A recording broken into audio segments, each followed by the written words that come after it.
Are you sitting in a space where you are struggling with anxiety? Do you feel like a prisoner to the cycles of depression? Do you feel stuck in your own life and feel frustrated and lost, but yet you know there is so much more on the other side of this mental breakdown? I want to hold your hand through this therapeutic life healing journey. I will help you navigate emotional healing, spiritual growth, and taking massive action so you can align your mind, body, and spirit to completely transforming your life. You are worthy of the life of your dreams, of stepping into your power and experiencing your breakdown as your breakthrough. Hey, I'm Aditi. I'm your therapist, your coach, your mentor. Join me as we heal your life together.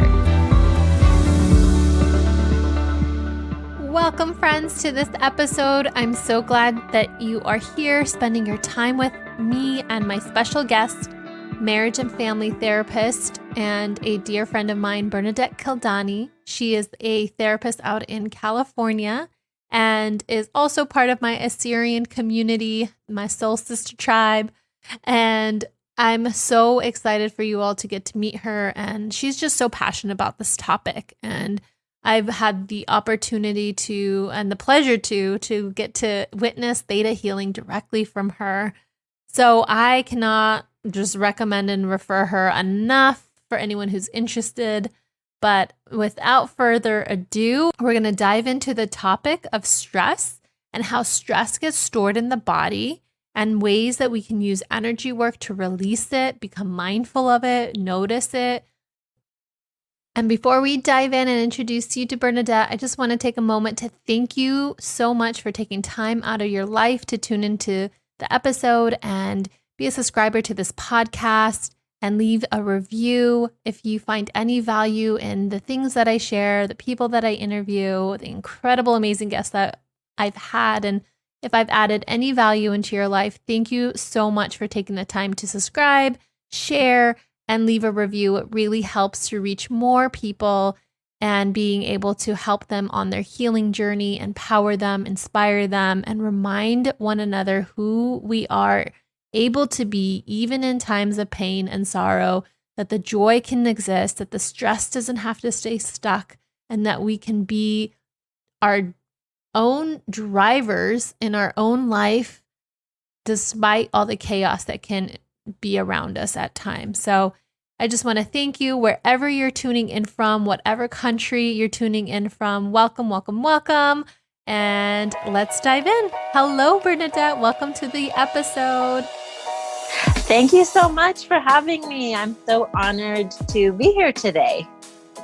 Bernadet, will you share a little bit about yourself, your services with listeners, please? Sure. So my name is Bernadet Kaldani. I'm a licensed marriage and family therapist. I provide one-on-one sessions to clients. I also provide training and consultation to groups. One of my passions is working with people to overcome stress. So I love stress. I don't love stress, but I love learning about stress. I love learning about the brain. I'm really interested in body-centered approaches like breath work, yoga. We're going to talk later about energy-based psychology like EFT. So I'll share a little bit about that as well. But I had a really long journey, I would say, with stress. And I think this is why I'm so interested and passionate about helping people to not only manage stress, but really to understand it and be able to overcome it and just have more control over their lives when it comes to that. So, oh gosh, for me, I feel like I've battled with stress for decades. I'm a child of immigrants, refugees. I mean, we left through a very politically difficult time, traveled to new countries and experienced difficulties in poverty and that sort of thing, and really had to figure it out very quickly. So I feel like I've had stress since I was a very small child. And then, of course, going through school and just life and all that. And for me, my stress really manifests in my body. So not only, my mental health and emotions, but really my body, right? So how I came into energy psychology. When you go to school, you learn all sorts of theories, and some really resonate and some don't. And nothing really stuck with me. I like the concepts of like using logic, but I really loved learning about the brain. So fast forward many years after I had graduated and, was finished my internship and I was about to be licensed. So I'm getting ready to take this licensure test, right? So it takes a really long time for this thing. So it just seems really a lot bigger than it actually is, right? So we graduate, we do our hours, and then it's this magical test that we have to take. So it seems huge, right? So it's even bigger in my mind. So as I'm studying for this test, I bought the material, I listened to it 3 different times. I wrote this whole huge binder worth of notes, right? And I found that my body, and we know, stress is held in the neck and shoulders, right? So my neck and shoulders were just in so much pain. I mean, I thought I had like a problem. Like I thought I had like arthritis. I mean, at one point I was going to go to the emergency room to get my neck scanned because I would wake up with stress. I'd go to with pain. I'd go to sleep with pain. I had pain in my neck and shoulders throughout the day. I mean, it was unbearable. So I did a practice test. It was supposed to be like a dress rehearsal mock test a week before the real thing. And I was in so much pain after the test. I was just done. I mean, I had to lay down. I took it was only a 4-hour test. You can sit for 4 hours, right? So it doesn't really make sense that I'd be in that much pain after sitting for 4 hours. I sit for 8 hours, So I was just thinking, man, I really hope. And at that point, I wasn't thinking, oh, I really need to figure this neck thing out. At that point, I was just thinking, I hope this doesn't happen next week for the real thing, the real test. So just, that week happened, there was an EFT training available. So my normal self would be like, no, don't spend your 8 hours at a training learning about EFT, emotional freedom technique, which is an energy-based psychology branch, right? But I thought, you know what? I'm going to go to this training. I have this test on Saturday. Maybe it's perfect timing, right? So I go to this training and I just love the information. It's integrating the body and the brain and using modern psychology to provide people with symptom relief, right? So you could target lots of things with EFT. But in my case, I was at the training. I thought, okay, I have this test coming up. I have a whole lot of stress and anxiety. When it comes to this test, I will target that, right? So I got paired up with a person in the training because we were going to practice, right? And the trainer, she's amazing. Her name's Jeanette Lassiter.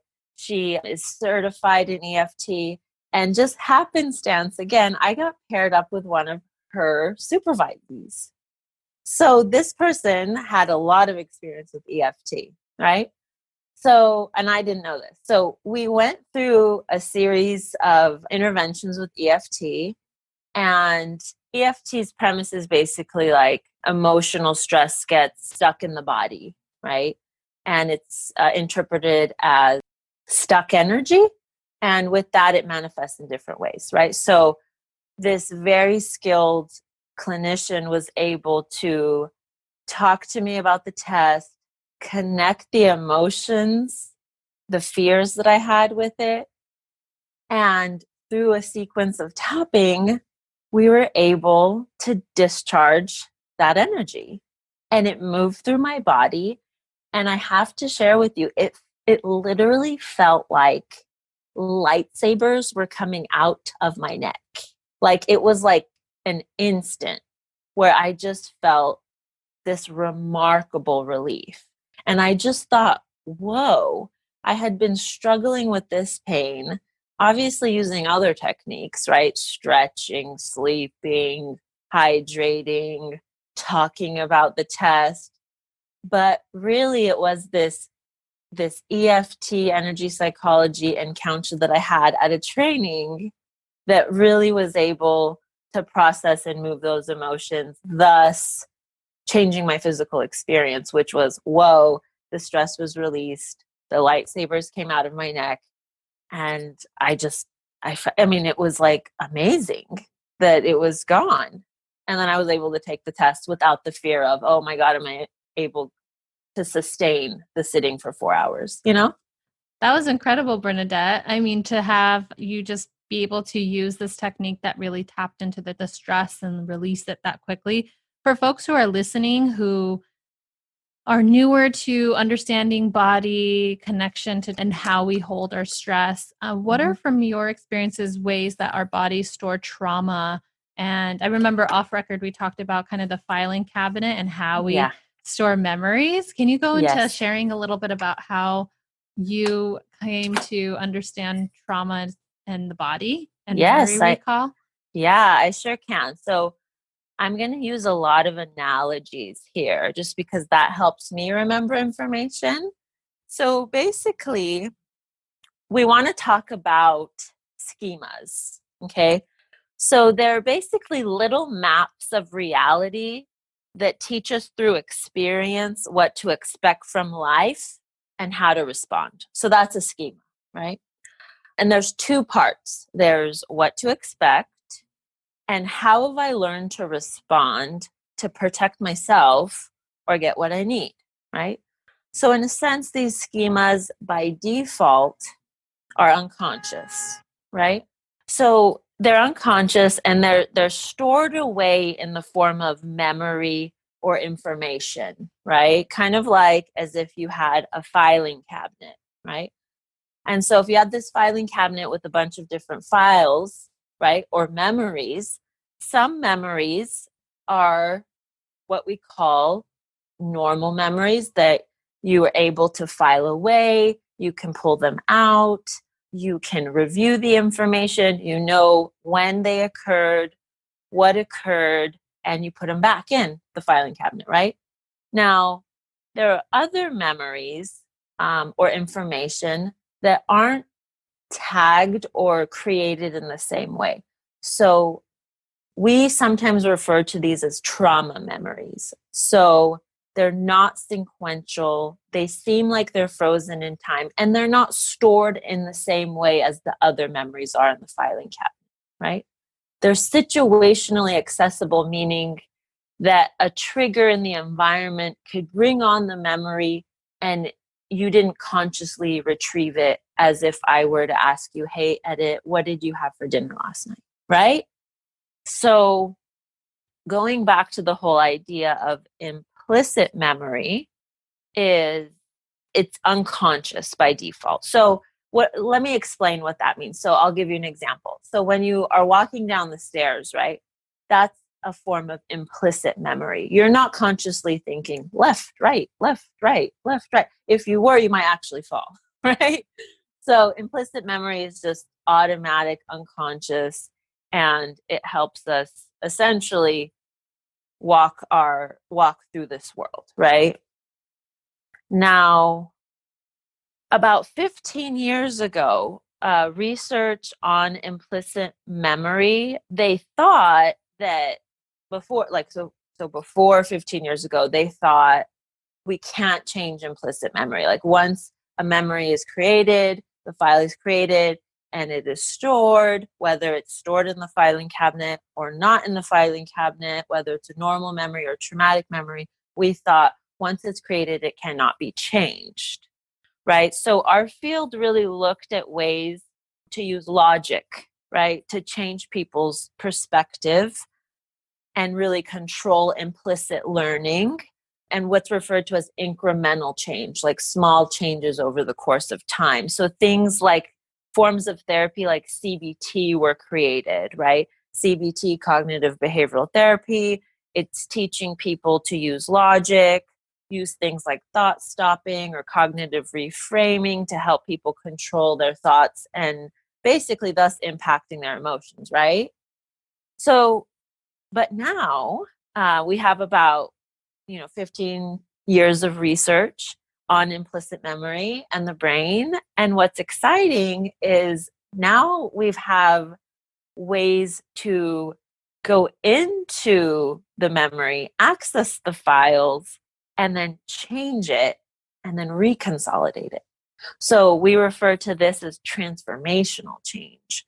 In a way, you're able to take the file, discharge the stuck energy or the stress, change the belief systems around it, and then refile it so it doesn't have the same impact on you, right? And it's not an unconscious struggle walking through this world and feeling like you don't have control over your experiences, right? But being able to look at things, your experiences, and then change the way you respond to things.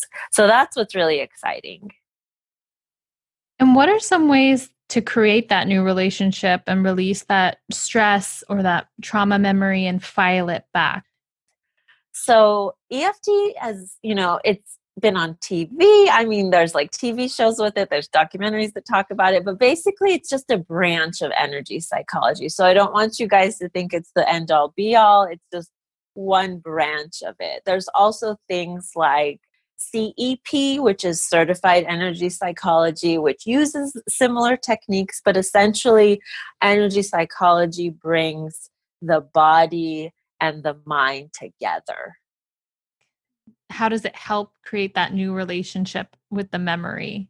Yeah, I'd love to talk about that. So this is one of my most exciting things to share. So essentially with memory reconsolidation research, and again, it's not that old, it's only 15 years, right? What they found is that there's two major steps that one needs to take in order to take the file, edit it, and put it back into its new form so it has new effects, which is basically bring the memory to an open state, right? And we do this by activating the memory. And I'll explain how this works with EFT or energy psychology. So bring the memory to an open state, connecting to the feelings of that memory, and then introducing the information that proves the information is incorrect. That's called disconfirmation, right? Now, when they studied memory consolidation, initially they utilized a chemical method and they were able to do this with mice with protein synthesis and that sort of thing. Now, how it works with energy psychology is, yes, you can follow the two steps, which is connect with the memory and then basically counter the information. But what I find is that if we're able to get our body into a relaxed state, right? And this is really connected to the research, the initial research with the mice, right? We're not using a chemical method to protein synthesize our memory. If we could get our body into a relaxed state, it's kind of like opening a window. Then we counter the information. Our brain isn't able to hold both pieces of information at the same time. So essentially, when that window opens up in that relaxed state, our body's able to accept the new information, right? And the new information more accurately connects to the present moment. Therefore, you won't have the same emotional reactions, right? So for me, going back to my test, right? The person I was paired with was able to walk me through connecting with the anxiety and the fears of the test and had me identify, she kind of identify what it was exactly that was creating such a dramatic stress response in my body. And for me, it wasn't just failing the test, because you could take a test again, It was being a disappointment to my dad. And my dad, if you knew my dad, he's one of the most go with the flow, kind, no big deal people. So it didn't really make sense why I was having such a strong emotional reaction, because I could always take the test again. And my dad was just a very relaxed and encouraging person. So that was a belief system somewhere I created, and she was able to identify. And through the tapping, we were able to relax enough to then reintroduce new information. And essentially we edited the file that was creating such a negative, stressful reaction in my body. And like it happened instantly, where it felt like, I'm telling you, I was in so much pain that the lightsabers came out of my neck and I just had relief. And it sustained. The relief sustained. So it wasn't like the next day I was sore. I mean, it was gone. And then I was fine for the test. Wow, that's so I know. powerful. It's Yeah. so powerful how like that connection was made. It's like we store so much in our bodies that we don't even know how that stress, right? Like it might seem like it's like we get tension headaches and you just, take Advil and it Yes. goes away. But when you really get to the source of like, why is there a tension headache like pattern in my life? And you tap into like the narrative that might be the underlying cause of it. And then you find so much, your body releases so much freedom and the mind, like that connection there. So for you to know that your dad, there was a belief system you held that you didn't want to disappoint him. And once you became aware of it and were able to go through the process of releasing that and invalidating that belief system and saying, I don't believe you, but you didn't know not to believe it until you actually knew that it was even stored. Yeah. Because I have to tell you, I didn't even know I held that belief system. Yeah. And it was my work and talking to her that she was able to dig really deep, and we were able to identify that. And it was almost like a surprise to me. Like, whoa, wow, Yeah. And I live for those aha moments for my, like when we have them, like I've had them in my own life or working with clients. And it's just, it gives a sense of like, like release and relief. So Bernadette, what are some ways someone can notice stress signs in their body and what they can do about it? Let's say like someone doesn't have access to, receiving like energy work or seeing someone for energy work. So what's one or two ways that there's either some resources or things that they can notice and do something about it if they're at home and they don't have a way to access an energy worker? Yeah, I'd love to talk about that. So the first part of the conversation is really, there's information out there about stress, right? But I think we don't talk about it enough.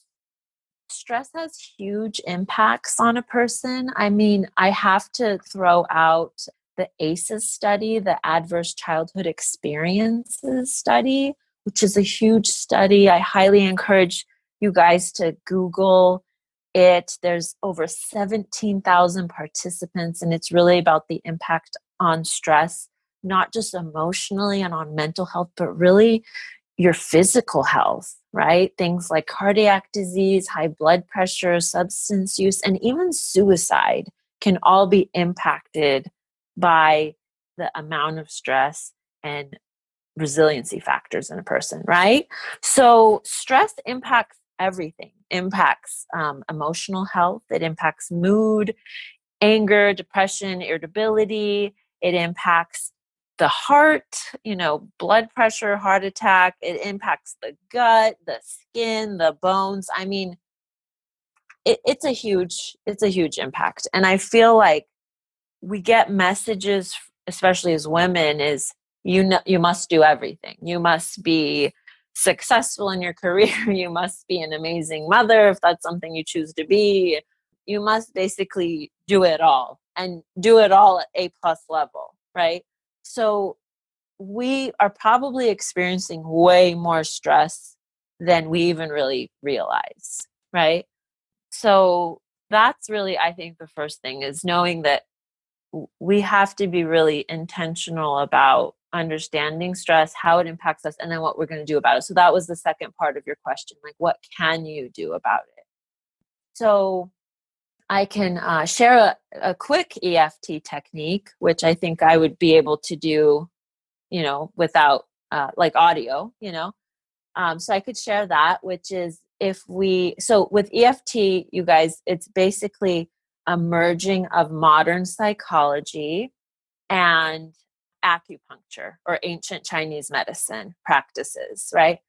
So we're basically going to be tapping on specific meridian acupoints or endpoints in the body while saying what's called the setup statement, right? So this is something that anybody could do. It literally can take under 2 minutes.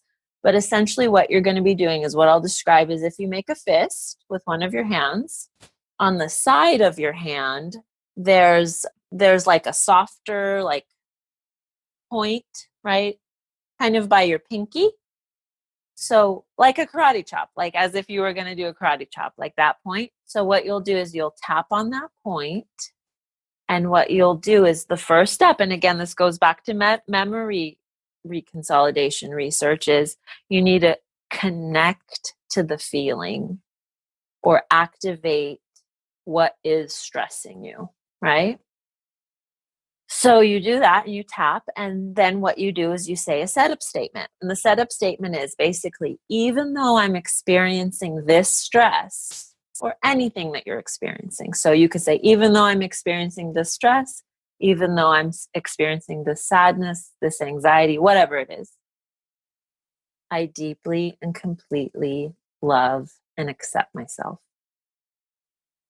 So you want to say this 3 times. So I'll run through an entire series. So basically, even though I'm feeling this stress, I deeply and completely love and accept myself. So you'll want to say that 3 times while you're tapping. And there's nothing magical about 3 times. What the research actually shows is we want to tap that particular karate chop point about 75 times.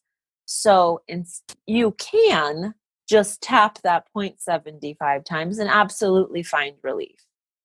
But what we now know is if we are able to tap into, connect to the emotion that you would like moved or discharged or reconsolidated, right? And call in the counter information, which is, I still deeply and completely love and accept myself. Because oftentimes we don't accept ourselves, we don't accept the emotions we're going through. So this is basically saying, hey, I'm feeling this way, but I'm accepting myself and I'm okay, right? I'm feeling this way and I don't want to feel this way and I'm struggling with this, but I still love myself. I still accept myself. I'm still okay, right? So then the body's like, okay.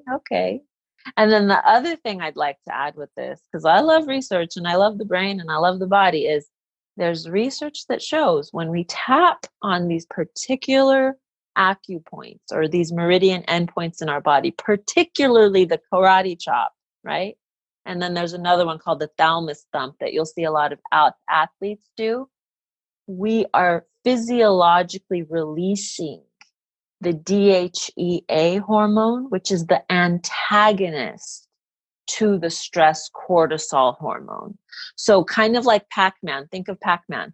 When we are tapping, we are literally releasing the DHE hormone, which is eating away the stress hormone. There's physiological studies that they've tested people's blood before, after tapping, that sort of thing, and they found a 25 to 50% reduction in cortisol compared to non-tapping groups. Wow.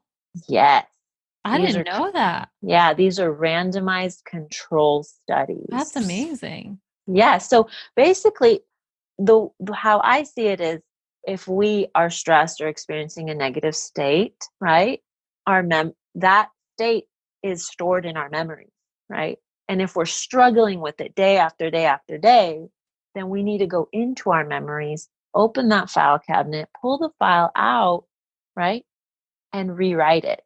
And the way we do this is by connecting to the feeling, right? Connecting to the information, relaxing the body, right?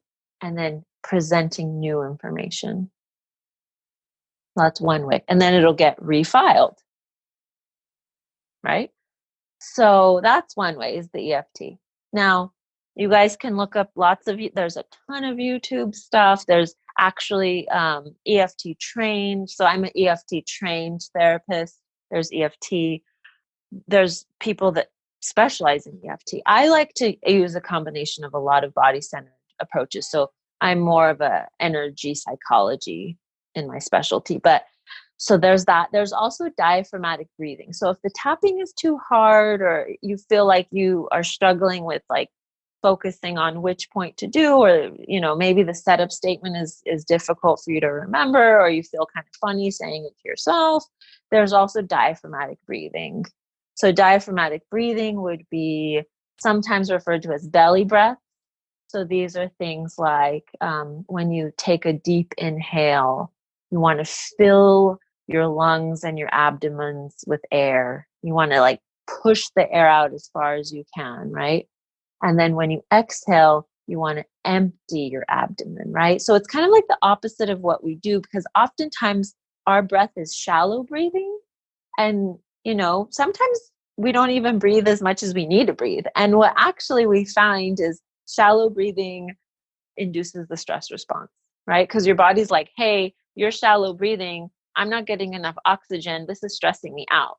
So it's a stress response. So again, the body-mind integration. So another way to relax the body would be to do deep diaphragmatic or belly breath. And there's other research that shows if we can really get air down into our diaphragm, really fill our belly with air, right? And then really empty our belly and engage in this type of breathing, it actually turns off the fight or flight response. It turns off the vagus nerve in the diaphragm. Like our vagus nerve, which is connected to our brain, that deep belly breathing says, hey, it's okay. You don't have to set off the alarms. So if tapping isn't something you could do on your own, do the deep belly breathing. You don't need to say anything, just do the deep belly breathing. And then when you're relaxed enough, bring in new information. Use your affirmations. I am okay. I am safe. I am enough, right? So those are two little tools. Not little, but you know what I mean. They're huge. Well, one thing I love about them is anyone can access them anywhere in the world, and they're accessible. I mean, you're breathing, doesn't matter what background, socioeconomic background you come from, where you are in the world, like you can really just tap into your breathing, which is available to you. So, well, that's my favorite. I haven't learned much about tapping, but I've heard a lot of positive things from people who do use it. The breathing one suggestion and tip is if you know me, you probably have heard me say this a lot, but just make sure as you take an inhale in, your belly pushes out. And when you exhale, your belly goes in. Yes. And release. That way you're really doing the belly breaths that Bernadet was talking about and receive over 90% of the oxygen in. And as you were even talking about it, I brought my awareness and attention to my breath. So I just invite you, if you're listening, and just bring that awareness into your breathing right now, and just take a deep breath in through your nose and allow your belly to go push out. And on the exhale, open mouth, release, and your belly goes in. And just continue that for even 3 full deep breaths like that really can shift, like just bring us into a calmer state, because it's like tapping into the central nervous system, the vagus nerve in the body, and just really like imagining like the red flags are just like turning into yellow flags. Yes. The stress might be there, but it's not, completely like on fire by just bringing your awareness to your breath. It's so powerful. Yes, Edith, that was beautifully stated. Absolutely. Bernadet, you're sharing so much great information. I'm sure people are wondering, where do I find you? I mean, energy psychology is I'm all about energy, and I imagine whoever is listening to would be interested to learning more, but where can people find you? Yeah. So energy psychology is actually a brand new option on Psychology Today. So that's really exciting too. So my website is still in the developmental stages, but I will be on Psychology Today pretty soon. I'm working on developing my website and Instagram, but I do have a private practice.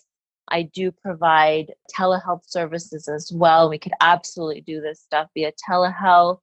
I could give that information to you, Edit. So when the podcast comes up, you can provide it in like the links. Yeah, I'll add it into the show notes so people can find you and find your work. And what is one thing, Bernadet, that's on your heart to share with listeners that hasn't been said? That's just just like tapping into that heart center, that energy. This message is resonating with someone on the other side. So what is on your heart? I know you're so intuitive, so I'm sure something juicy is there waiting to be released.